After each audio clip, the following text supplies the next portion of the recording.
సత్యంతో శివాన్ని తీసుకురమ్మరా. ఎక్కడ వింది కాల్చేసారా?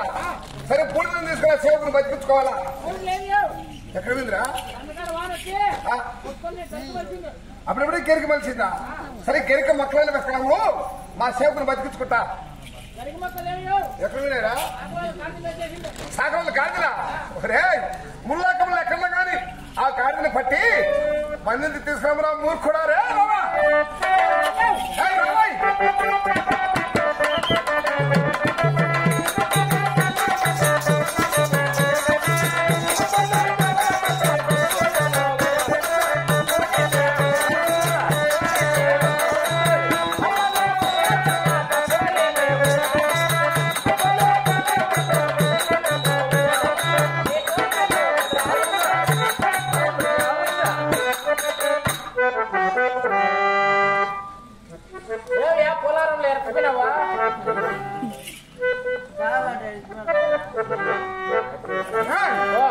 పిలిచింది నేనేరా? ఎవరు ఆడుకునేవాడు? నువ్వే. ఎందుకురా? పద్దెన మా ఇంటికాడ అక్కడ పక్కన ఇంటికాడ పడదు. ఏదా పచ్చలు అంటే పెద్దయినా నేనే పెత్తలాడేనా? పచ్చలు ఉంటే ఫస్ట్ పని లేదబ్బా. నేను పెత్తలా నువ్వు దారిలో చేపెత్తవా? మాత్రం చిన్న పాప ఏందా మళ్ళా అప్పుగా చెప్పా.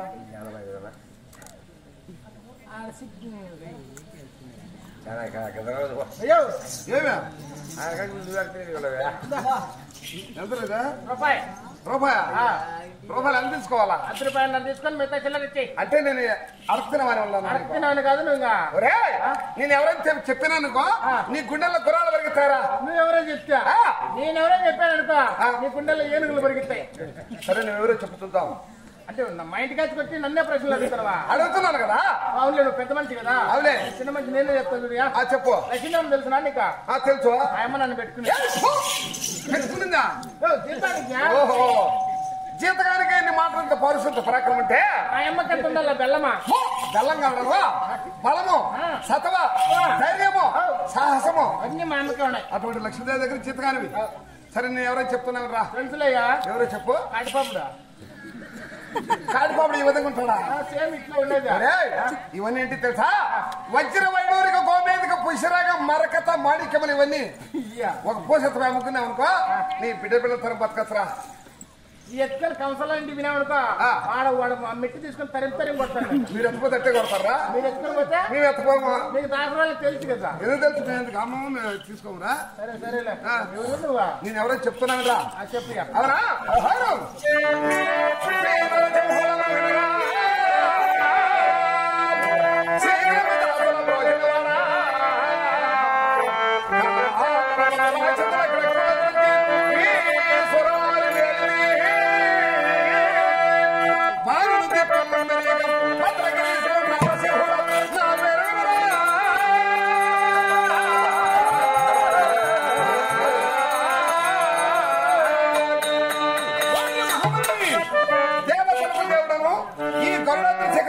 ఉన్నటువంటి నరసింహ స్వామి అంటారా?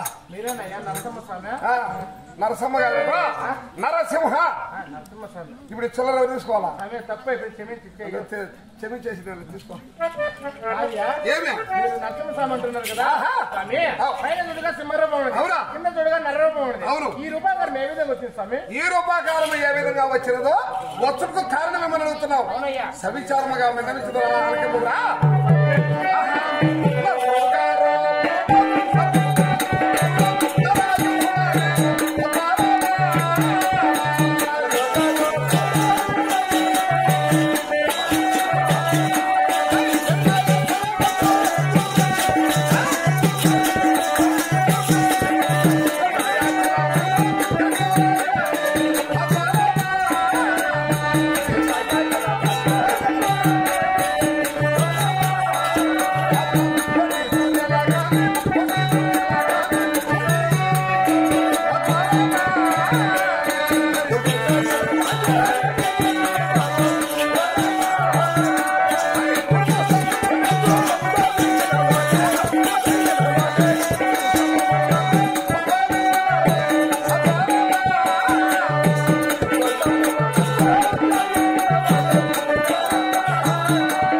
మేటి కిరీటము ఆ ముక్కు స్తంభంలో ముక్కు కలరా ముక్కు స్తంభము ముక్కు స్తంభము ఆ ముక్కు స్తంభంలో ఈ అవతారం జన్మించారా? ఈ అవతారంతో జన్మించారా? అక్కడే జన్మించారా? ముక్కు స్తంభం ఎక్కడ చెప్పరా? ఉక్కు స్తంభమా? నేను రాత్రి చెప్పినా చెప్పి అన్నదా? కర్నూలు జిల్లా ఆడలగడ్డ దగ్గర.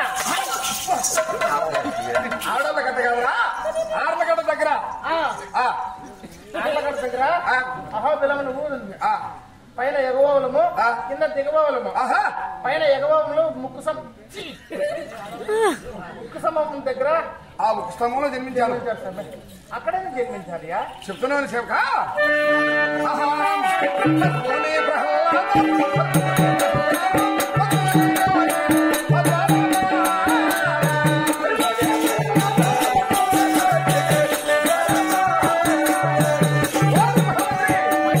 నా భక్తులైన ప్రహ్లాదం రచించడానికి ఆ యొక్క ఉక్కు స్తంభంలో ఈ అక్కడ జన్మించారు. అక్కడ జన్మించాను. అది కూడా చెప్తాను సేవక.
ఈ గళ్ళ శిఖరం వెళ్తున్నటువంటి నరసింహ స్వామి అంటారా? మంచి స్వామి.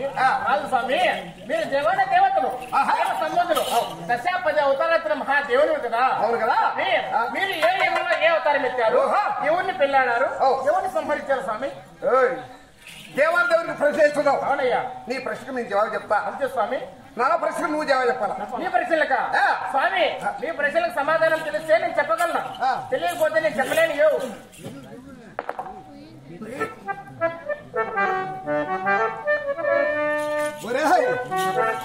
చెప్పలేదు నాకు గౌరవ శిఖరం మేడబడి ఇస్తారా అంటే దుబ్బేస్తావా? ఇంకొకరిని జీతాన్ని పెట్టుకుంటా. లేదు స్వామి, ఎవరన్నా అడిగైనా తెలుసుకొని చెప్తా స్వామి. చెప్తావు కదా?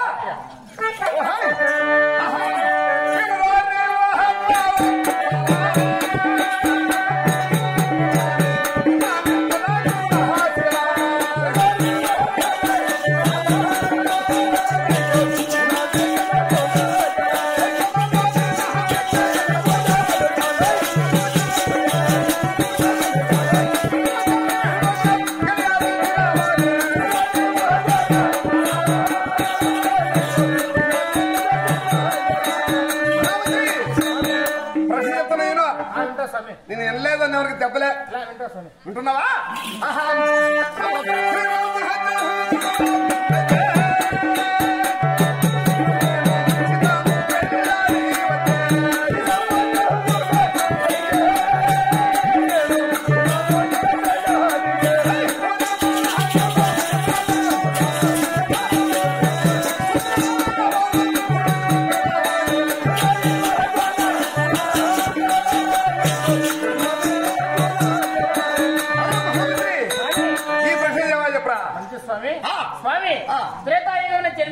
త్రేతాయుగమున జన్మించి దశరథ మహారాజా కౌశల్య దేవికి కుమారునిగా జన్మించి శ్రీరామోత్తరం ఎత్తి సీతమ్మను వెళ్ళాడి రావణాసుని కుంభకర్ణ పని చేసావు తండ్రి. ఆ యుగంలో మా తండ్రి ఎవర్రా? దశరథ మహారాజా. ఎంతమంది భార్యలు? 3 భార్యలు. పేర్లు చెప్పు. కౌశల్య, సుమిత్ర, కైకేయి. కుమారులు ఎంతమంది? 4 కుమారులు. వాళ్ళ పేరు చెప్పు. శ్రీరాముడు, లక్ష్మణుడు, భరత, శత్రుఘ్నుడు. ఆ దశరథ మహారాజు మనవాళ్ళు ఎంతమందిరా? 2 పేర్లు? లవకుశులు. కదా? అవును స్వామి. సీతాదేవిని అరణ్య మార్గం తీసుకువెళ్ళాను. ఆ సీతాదేవిని అపహరించింది ఎవర్రా? రావణాసుడు. రావణాసుడు చెల్లెలు శూర్పణఖ. రావణాసుడు తమ్ముడు ఎవర్రా? రావణాసుడు తప్పుడు చెప్పలే, కుంభకరుడు. కుంభకరుడు ఇంకొక తమ్ముడు విభీషణుడు. రావణాసుడు కుమారుడు ఎవర్రా? రావణాసుడు కుమారుడు మేఘనాథుడు. ఇంకొక కుమారుడు విజయుడు. శివగా నా ప్రశ్న బహు చక్కగా చెప్పినవరా? కాబట్టి నీకు ఇంకేం కోరిక చెప్పు. చెప్పాలి కదా?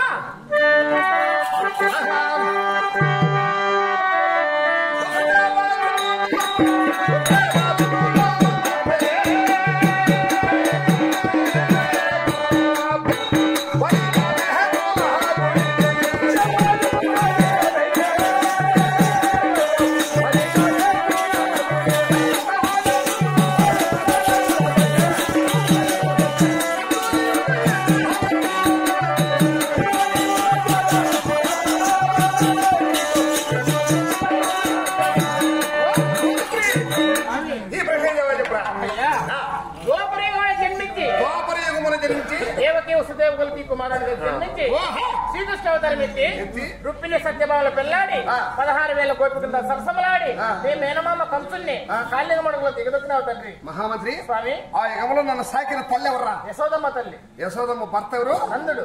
మహామంత్రి స్వామి, నా రెండో ప్రశ్న బహు చక్కగా చెప్పినవరా? ఇంకేమి నీ కోరిక? స్వామి, ఇప్పుడు మీరు ఎక్కడ ఉన్నారు? మీ ఇల్లు వాకిలి మీరుండే నివాసం చెప్పండి తండ్రి. అంటే నా ఇల్లు వాకిలి నివాస స్థలము? అవునయ్యా. చెప్పాలి కదా?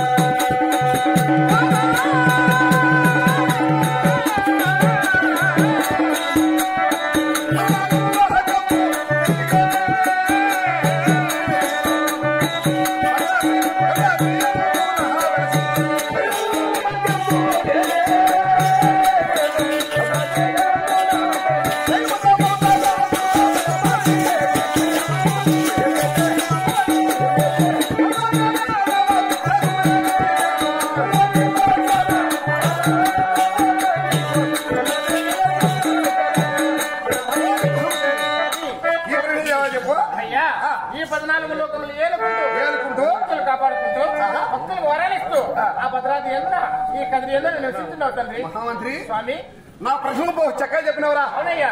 నీవే నా సేవకునివి. మీరే నా దేవన దేవుడు. అవునయ్యా. స్వామి, ఆయన ఈ సభకు ఎందుకు రమ్మన్నారు? ఈ సభగా? అవును స్వామి. మహామంత్రి, నా మనమున ఎన్నో జన్మల నుండి ఒక చిన్న కోరిక పుట్టిందిరా. ఏమిటి స్వామి ఆ కోరిక? ఆ కోరిక ఏమిటనగా వ్యర్థ మార్గం వెళ్ళాలి, మృగాలను సంహరించాలా, తిరిగి మన మరలా రావాలని కోరికరా వేటకు వాళ్ళని కోరిక పుట్టింది. కోరిక మంచి స్వామి వేటకు అంతేనా? నాకు భార్య ఉన్నారు కదా, నా భార్యకు ఒక మాట చెప్పి ఆశీర్వాదం తర్వాత వేటకు వస్తావురా. ఆశీర్వాదమే. ఆశీర్వాదం అంటే ఎంత ఉంటుంది? ఎట్లుంటుందిరా? ఓ సమయ ఇదైతే నా దగ్గర ఉంది పదారా. ఏముంది ఆశీర్వాదమా?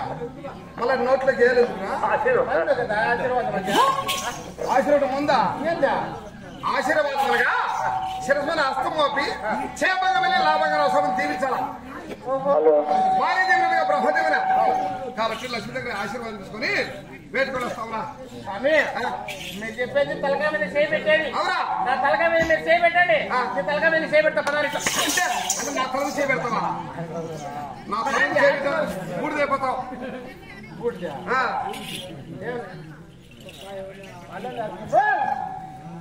స్వామి ఇప్పుడు ఆశీర్వాదం కావాలంటాను. కావాలా? నాది నీకు నాది నీకు పడదు కదా. భార్యదేవుని అనగా బ్రహ్మదేవున, తల్లిదేవుని అనగా అమోఘమైనది. కాబట్టి బిడ్డకు తల్లి, భర్తకు భార్య ఆశీర్వాదం ఇస్తే మనం చేయగలుగుతుందా? ఇప్పుడు అమ్మని పిలిచిస్తే నీకు ఆశీర్వాదం కావాలంట. కావాలి. స్వామి నీ దగ్గర ఒక నిజం దాచిపెట్టినా. ఏమిటంటావేమో? మీరు ఇన్ని రోజులు ఇంటి దగ్గర లేరు కదా. లేవా? అప్పుడు అమ్మ ఏం చేసిందంటే సేవగా స్వామి ఎలాగో ఇంటి దగ్గర లేడు. అవులే. నాకు కొంచెం అలసటగా ఉన్నది, కొంచెం పండుకుంటాను అని చెప్పా. సరే పండుకోపమ్మా అని చెప్తే ఆయన పండుకోకుండా కలగనింది. అంటే స్వప్నమా? స్వప్నమా అని ఏం కల అంటావేమో? స్వామి నేను కొల్లాపూర్ గట్ల వెంట మార్గం వెళ్ళినట్టు అక్కడ ఒక పెళ్లి కానీ బాలిక చూసి ఆమెను ప్రేమించి పెళ్లి చేసుకుని మన ఇంటికే కొడకొచ్చినట్టు. ఇక్కడికి వచ్చిన తర్వాత ఈమె ఉపరక ఆయన ఉపరక తీసుకుని ఇద్దరు కొట్టుకున్నట్టు కలగనపడింది. కలగనపడిందా? మనం నన్ను వచ్చి లేపా. సేవగా నాకు ఈ విధంగా కలగనపడింది. ఇది నిజమా అబద్ధమా తక్షణమే తెలుసుకోవాలా? ఒక సగనం గాని శాస్త్రం గాని ఎరుక చెప్పేవాళ్ళు గాని ఎవరున్నా తక్షణమే ఇక్కడ ఆజ్ఞా కూర్చొని అడిగా. అందుకే చెప్పింది. అప్పుడు నేను వెళ్ళి ఒక ఎరుకలాయమని వెలుసుకొని వచ్చి ఎరుకలాంచారు. ఆయమ్మ ఏం చెప్పిందంటే ఉన్నింది లేనిది ఆ పక్కది ఈ పక్కది లోపలిది మధ్యలో ఉన్నింది లేని లోపల మధ్యలో ఉన్నింది వెనకది తెలదండి. ఇంకా వెనకంటే జరిగిపోయిన కాలం ముందంటే జరగబోయేది ఆ లోపల. అంటే మన ఆత్మలో ఏమన్నది మొత్తం చెప్పిందా? ఎరుకలంటే అమ్మకి ఏం చెప్పిందంటే అమ్మ లక్ష్మీదేవ తల్లి మీ మొగుడు కొల్లాపూర్ గట్టు వేట మార్గం వెళ్ళేది నిజమో. అక్కడ పెళ్లి కాని బాలకు చూసి ప్రేమించి పెళ్లి చేసుకుని వచ్చేది నిజమో. ఆయన వచ్చిన తర్వాత నువ్వు ఒకరికి ఆయన ఒకరికి తీసుకొని ఇద్దరు కొట్టుకునేది నిజమో. ఇది కూడా వారం రోజుల్లో జరిగిపోతుంది తల్లి. అంటే 7 రోజుల్లో జరిగిపోతుందని నేను చెప్పేసిన అమ్మ. లక్ష్మీదేవికి ఎరుకలాంచారే చెప్పేసిందా? అప్పుడే అమ్మ ఏం చెప్పిందంటే సేవక నాకు కళ వచ్చింది నిజమో. ఈ ఎరుకలాంచారు చెప్పింది నిజమో. ఒకటి ఎగయకుండా ఒకటి దిగయకుండా నాకు ఏ విధంగా కళ వచ్చిందో నిజం నిజంగా చెప్పేసింది అని ఉందా? ఇప్పుడు అమ్మ ఏం నిర్ణయం తీసుకుందంటే సేవక నాకు కళ వచ్చిన మాట నువ్వు చెప్పొద్దు స్వామికి, నేను చెప్పను. స్వామి ఇంటికి వచ్చిన తర్వాత లోపలేసి గడి పెట్టేద్దాం ఈ విషయం తెలియకుండా. 7 రోజులు గడిస్తే దోషం తొలగిపోతుంది. ఆ తర్వాత చేద్దాం అన్నది నిర్ణయం తీసుకున్నది. ఇప్పుడు వెళ్ళి మనం ఆశీర్వాదం కావాలని అడిగినామనుకో వేట కాదు కదా కడపాను కూడా తాకేసండి. ఎరికల వాళ్ళు కడుపు కూడా కనుక అబద్ధాలు చెప్తారు, మాయమాట చెప్తారు. కానీ నా సత్యమైన నా ఇళ్ళ పరుల మాట నమ్మదు నమ్మలేరురా.